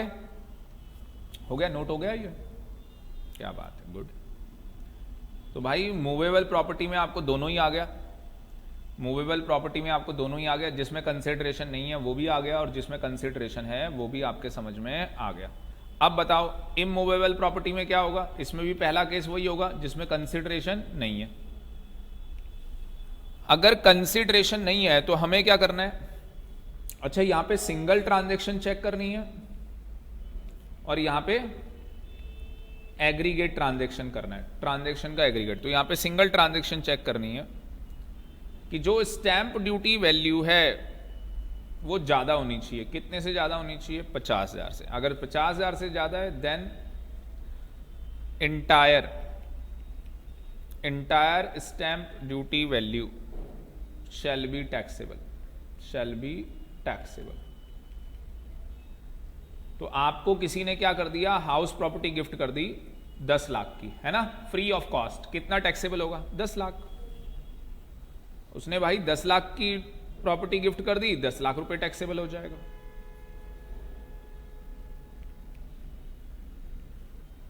नोट कर लो आराम से।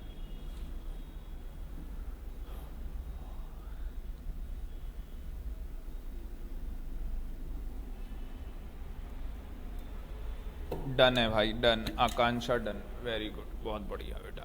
देखो स्टैमिना बढ़ रहा है भाई। अब किसी दिन तुम्हें 1 घंटा पढ़ा दूंगा, तुम कहोगे सर क्या मजाक कर दिया आज तो।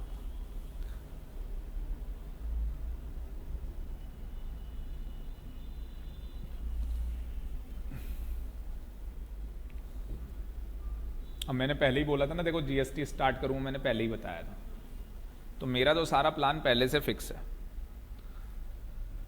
अगर आपसे कंसिडरेशन लिया गया है, अगर आपसे क्या लिया गया है भाई, कंसिडरेशन लिया गया है, अब है तो क्या करेंगे मेरे भाई, अगर कंसिडरेशन लिया गया है तो क्या करेंगे, तो हम ये चेक करेंगे stamp duty value minus consideration, stamp duty value minus consideration greater than क्या होना चाहिए, 50,000 होना चाहिए, जो कि मैंने आपको बताया, प्लस जो आपकी कंसिडरेशन है ना, जो आपकी कंसिडरेशन है उसका कितना निकालोगे, 110%। इन दोनों को क्या कर दोगे, जोड़ दोगे। इन दोनों को जोड़ने के बाद अगर stamp duty value minus consideration, आपके एग्जाम्पल में स्टैंप ड्यूटी वैल्यू कितनी थी, 45 लाख, कंसिडरेशन की वैल्यू कितनी थी, 36 लाख, है ना, डिफरेंस कितना था, 9 लाख रुपए, ये डिफरेंस था आपका। क्या 50,000 से ज्यादा है, आंसर इज यस, 9 लाख है। क्या 110%, कंसिडरेशन कितनी है, 36 लाख, 36 लाख का 110% निकाल लो, कितना आ रहा था, 39 लाख, जो भी है 60,000 जो भी आ रहा था, तो 45 लाख, ज्यादा ही है। ये सुनो, आ गई बात समझ में। तो अब क्या करेंगे भाई, इसको जो कंपेयर करना होता है वो किससे करना होता है, स्टैंप ड्यूटी वैल्यू से। कहीं ये डिफरेंस से कंपेयर कर ले कोई नालायक, इसको कंपेयर किससे करना है, स्टैंप ड्यूटी वैल्यू से। इसको किससे कंपेयर करना है, डिफरेंस से। ये डिफरेंस से कंपेयर होगा और ये कंपेयर होगा स्टैंप ड्यूटी वैल्यू से। तो उस केस में टैक्सेबल हो जाएगा। कितना टैक्सेबल होगा बताओ, टैक्सेबल कितना होगा, जो क्या होगा, डिफरेंस होगा, किसका बोलो, जो किसका डिफरेंस होगा, स्टैंप ड्यूटी वैल्यू का माइनस कंसिडरेशन का, वो पैसा टैक्सेबल हो जाएगा। बस कहानी खत्म है, ये पैसा टैक्सेबल हो जाएगा। बताओ भाई समझ में आया या नहीं आया, सारे बच्चे बता दो समझ में आ गया या नहीं आ गया। ये हमारा गिफ्ट था भाई, गिफ्ट।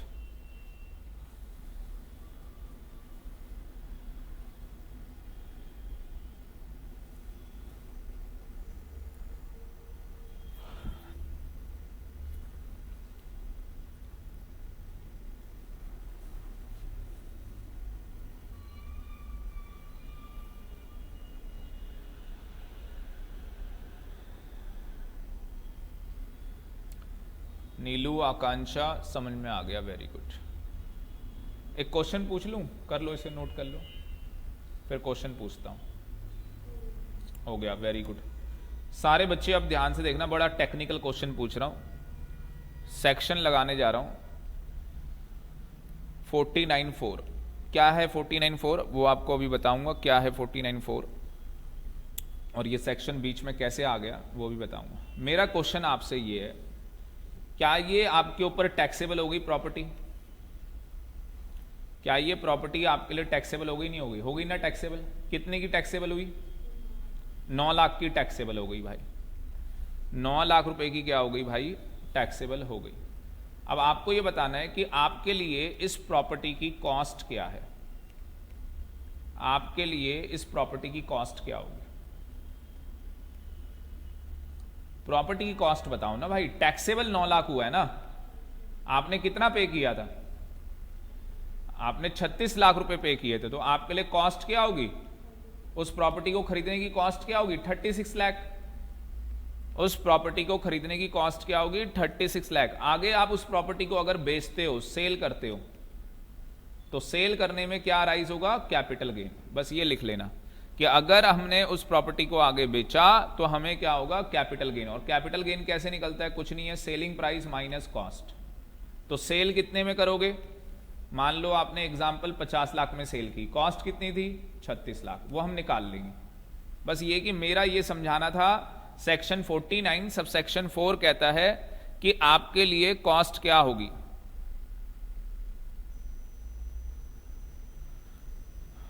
कॉस्ट क्या होगी आपके लिए, कॉस्ट ऑफ एक्विजिशन क्या होगा, प्लस पीरियड ऑफ होल्डिंग की बात करता है। तो पीरियड ऑफ होल्डिंग कब की होगी, जब आपने एसेट क्या की है, एक्वायर की है, परचेज की है, तब से आपका पीरियड ऑफ होल्डिंग होगा। ठीक है ना। तो दो चीजों की यहां पे वो बात करता है, कॉस्ट ऑफ एक्विजिशन, सीओए का मतलब क्या है, कॉस्ट ऑफ एक्विजिशन। तो आपके लिए कॉस्ट ऑफ एक्विजिशन क्या है भाई, 36 लाख की। आपने 36 लाख में खरीदी थी, 9 लाख रुपए आपको टैक्सेबल हुई है वो प्रॉपर्टी, 9 लाख रुपए टैक्सेबल हुई है।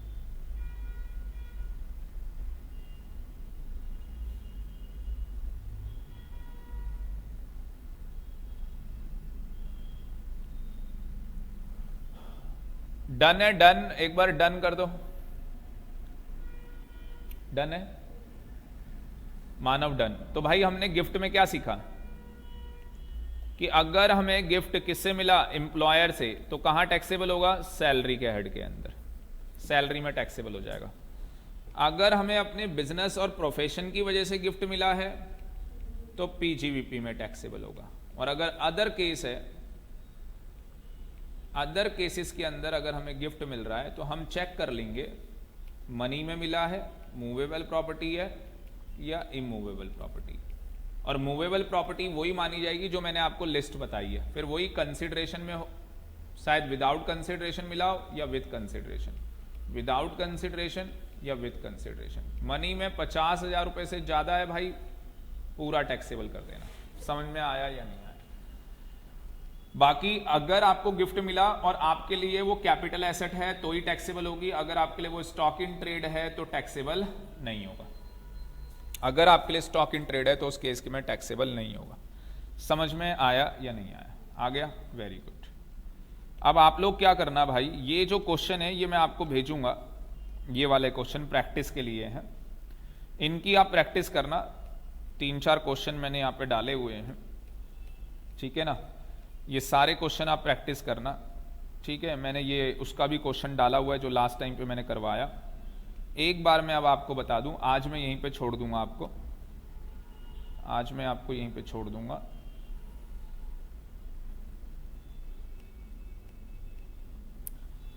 तो देखोगे अगर आप, तो हम लोगों ने इस चैप्टर के अंदर क्या क्या कर लिया है भाई। नाराज हो गया ये लग रहा है, वायरस आ गया इसमें।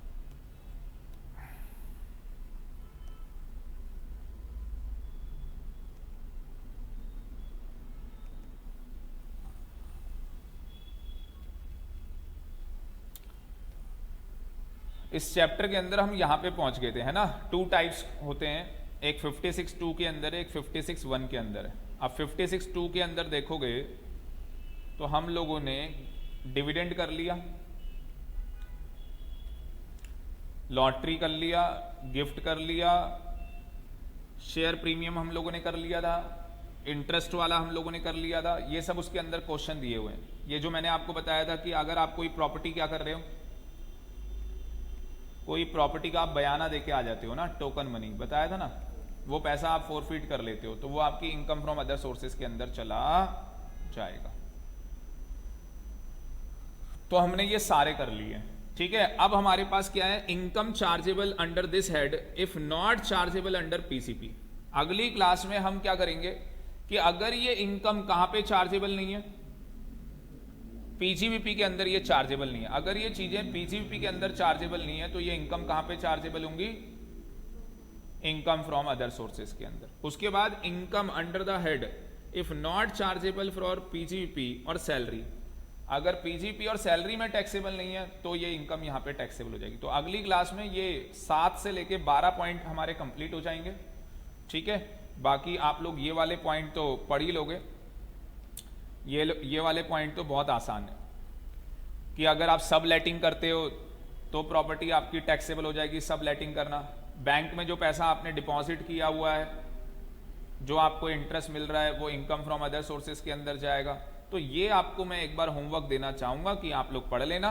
बाकी एक बार मैं बता दूंगा, इंश्योरेंस कमीशन, ठीक है, प्राइवेट जो ट्यूशन फीस आती है भाई, तो ये सब आपका यहाँ पे टैक्सेबल होना है। जो डिविडेंड मिलता है कोऑपरेटिव सोसाइटी को, जो डायरेक्टर सिटिंग फीस लेते हैं बोर्ड मीटिंग अटेंड करने की, ठीक है ना, जो ट्रेनी को आप जब लोग सीएस की ट्रेनिंग करेंगे स्टाइफन मिलेगा आपको, वो यहाँ पे टैक्सेबल होगा बेटा, इनकम फ्रॉम अदर सोर्सेज के अंदर।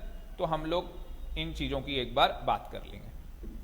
तो मुझे बताओ, हम लोगों ने 1 घंटा जो भी ये टाइम दिया, मजा आया या नहीं आया बताओ भाई। ये 1-1 घंटे का भी टाइम दे देंगे और हमारा कोर्स भी धीरे धीरे कंप्लीट हो जाएगा, रिवीजन भी हो जाएगी, जून अटेम्प्ट में पास भी हो जाएंगे, अच्छे मार्क्स भी आ जाएंगे, पार्टी शार्टी कर लेंगे भाई।